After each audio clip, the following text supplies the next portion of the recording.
Hi, in this video I walk you through my process for drawing a realistic, tearful eye using color pencils on brown paper.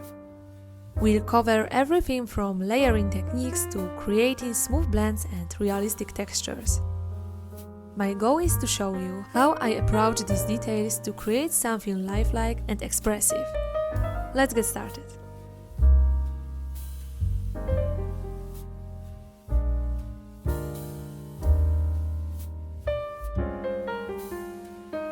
For this drawing, I'm using Strathmore toned down mixed media paper.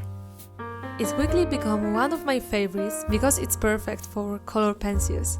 The texture is smooth but holds layers beautifully, and the toned surface adds a unique warmth and depth to the artwork that you don't get with traditional white paper.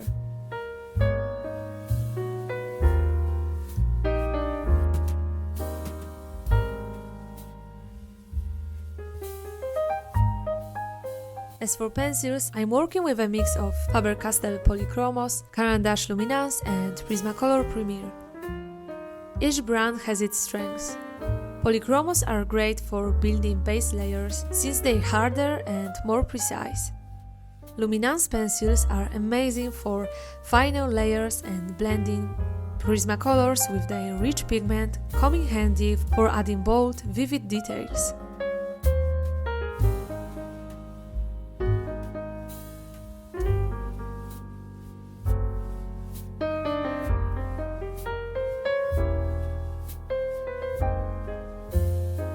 After sketching, I erased most of the graphite, leaving only a faint outline so it wouldn't interfere with the pencil layers.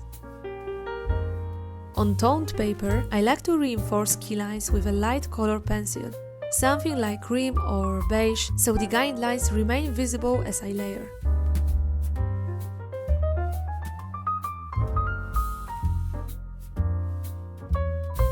When I start coloring, I worked in light, even layers. I used Polychromos pencils for this step because their harder core makes it easy to build up color gradually. For the sclera, which is the white part of the eye, I avoided pure white and instead used soft flesh tones, light pinks and pale greys, or even blues and greens to create a subtle natural base. Even in the brightest areas, the white of the eye has undertones of other colors, so starting with these muted shades helps avoid a flat look later.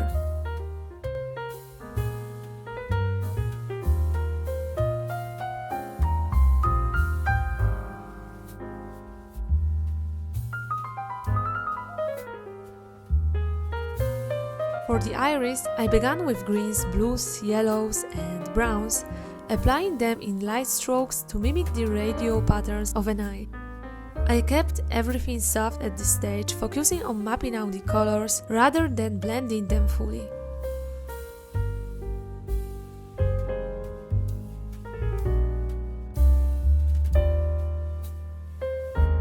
For the sclera, I added hints of red and pink around the edges to suggest blood vessels and natural warmth. Then I used light blues and greens in the shadowed areas, which added dimension without making it look muddy. In the iris, I started deepening the colors with darker greens and blues. I focused on creating these subtle variations and radial lines that gives eyes their unique character. At the same time, I blended the colors slightly to soften the transitions and achieve a smooth finish.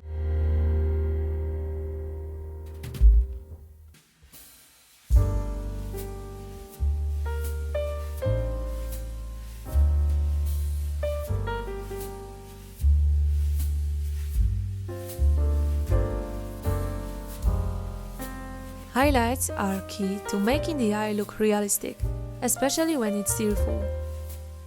I used white luminance pencil to add soft highlights. For the brightest points, like the reflections in the eye, I used a white gel pen. This step really makes the drawing pop, and it gives it that lifelike sparkle.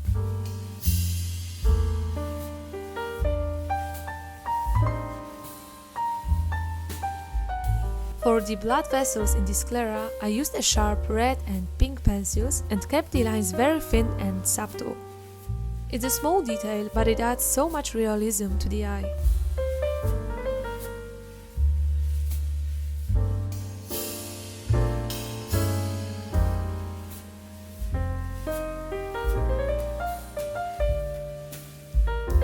The skin around the eye has so much color and texture, and is a chance to get creative with your color palette. I didn't limit myself to skin tones. I used muted purples, greens, yellows, and other colors for shadows to make the shadows more dynamic. Instead of blending everything perfectly smooth, I let some texture show through the suggest pores and natural unevenness.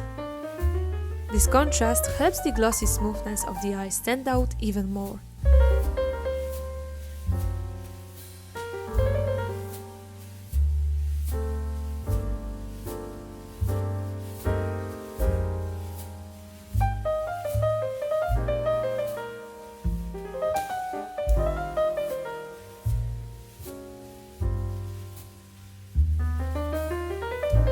Finally, I added the eyelashes. For this, I used a sharp black pencil and light brown pencil and followed the natural curve of the eye. Lashes aren't perfectly neat. They overlap and point in slightly different directions, so I kept the strokes loose and varied their length.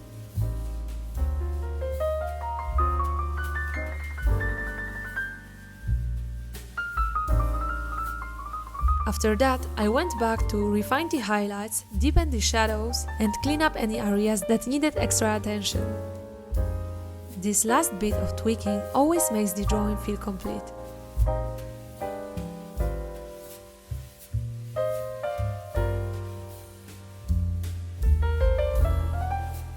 Drawing something as detailed as a tearful eye takes patience, but it's so rewarding. The key is to work in layers, observe the subtle colors in real life, and don't be afraid to use unconventional hues for shadows and highlights.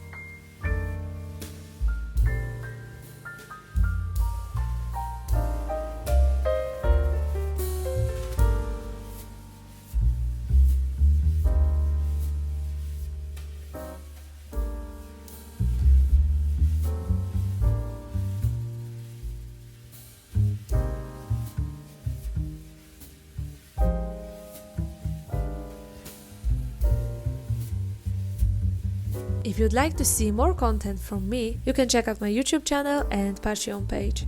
I leave a link in the description. Let me know in the comments what's your favorite subject to draw.